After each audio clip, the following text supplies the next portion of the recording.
This man has just been executed for a series of brutal crimes that began with the murder of multiple victims. His name was Ronald Palmer Heath, and today he received a lethal injection at Florida State Prison after spending 30 years on death row. In this video, we will examine his last known words, his final meal, and the crimes that led him to the execution chamber. On December 17, 1977, in Jacksonville, Florida, a 16-year-old teenager named Ronald Palmer Heath committed his first murder. The victim was Michael Green, an 18-year-old young man Heath had met earlier that same day. The two spent several hours together and appeared to have become friends, though the true motive behind the killing was never fully clarified. Heath later claimed that he attacked Green because, according to him, the victim made sexual advances toward him. He stabbed Green repeatedly, though the initial wounds were not fatal.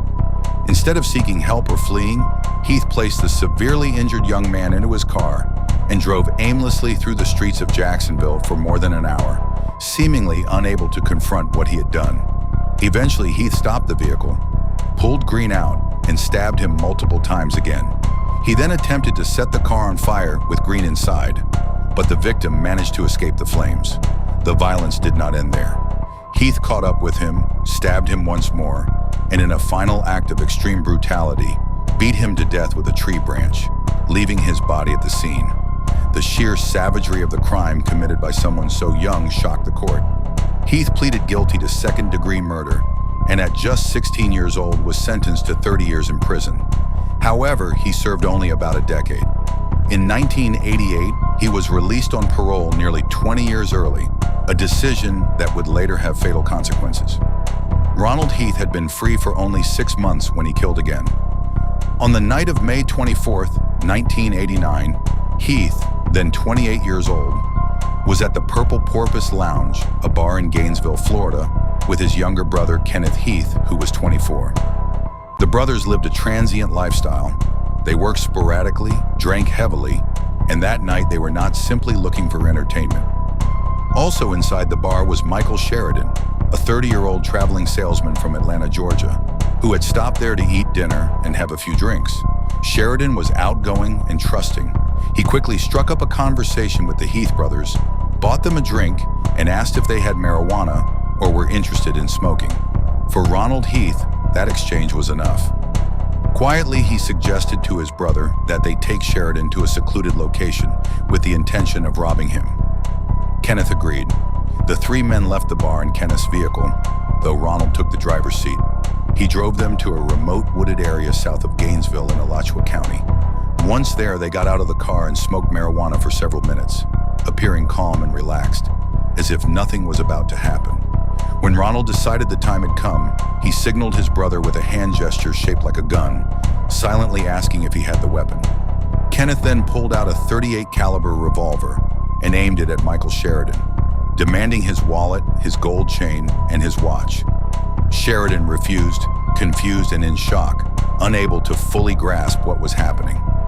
Following Ronald's instructions, Kenneth shot Sheridan in the chest. The salesman collapsed to the ground, clutching his wound and crying out in pain as he struggled to remove his jewelry and empty his pockets. For Ronald, it wasn't happening fast enough. He walked up to the victim, kicked him as he lay on the ground, and pulled out a hunting knife. He attempted to slit Sheridan's throat, but the blade was too dull. After failing, Ronald ordered his brother to finish the job. Kenneth complied.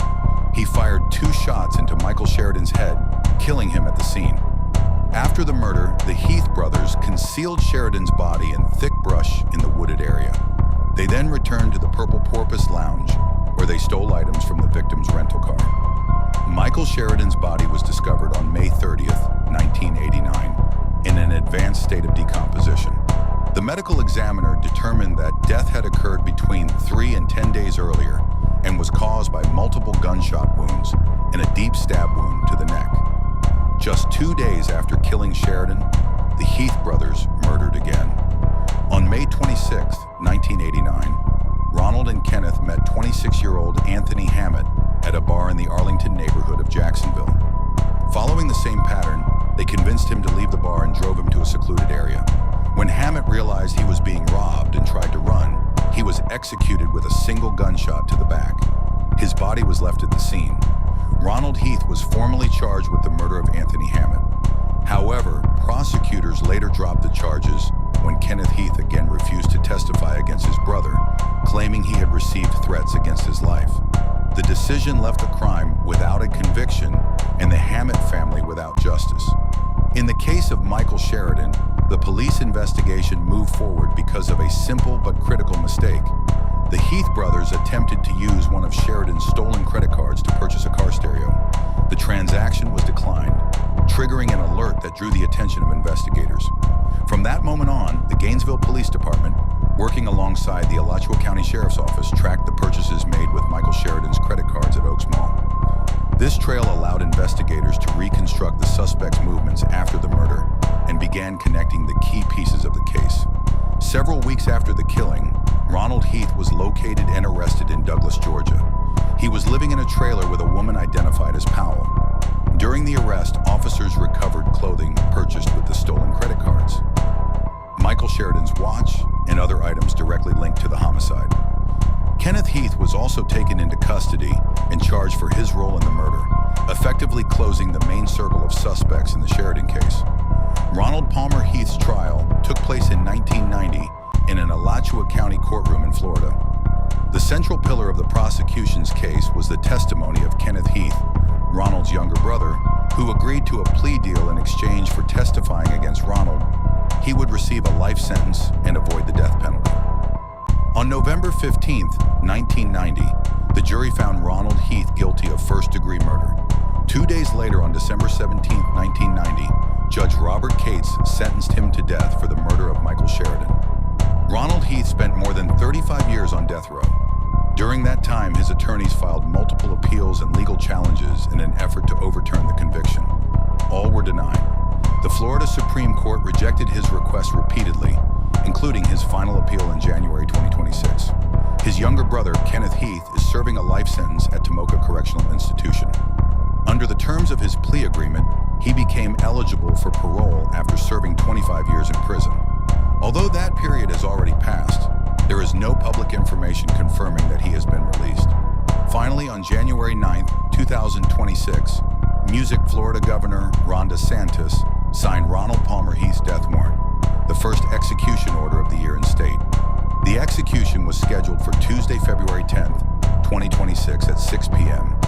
Eastern Time at Florida State Prison, located near the city of Stark in Bradford County. Tuesday, February 10, 2026 marked the day of Ronald Palmer Heath's execution. He was 64 years old. He woke up at 7 a.m., took a shower, read the Bible, and received a single visit, that of his spiritual advisor. The day before, Heath had eaten his last meal. As his special request, he chose hamburgers with French fries.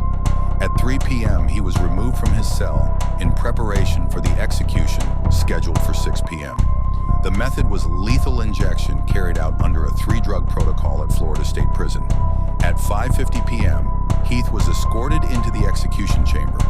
At 6 p.m., efforts began to establish intravenous lines. After several minutes, the drugs began to flow. The entire procedure lasted approximately 6 minutes.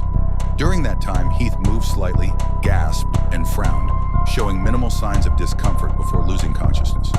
He remained silent with his eyes closed throughout the process. Asked by the warden if Heath had any final statement, he said, "I'm sorry, that's all I can say. Thank you." At 6:30 p.m., a physician officially pronounced him dead. Among the witnesses were Thomas and Nancy Sheridan, the brother and sister of Michael Sheridan. Both grew up in upstate New York and spent decades fighting to see Ronald Heath's execution carried out, sending letters and making repeated calls to the Florida governor's office. For them, that day marked the end of a wait that had lasted more than 30 years. This concludes the story of Ronald Palmer Heath, executed for the murder of Michael Sheridan. What do you think about this case?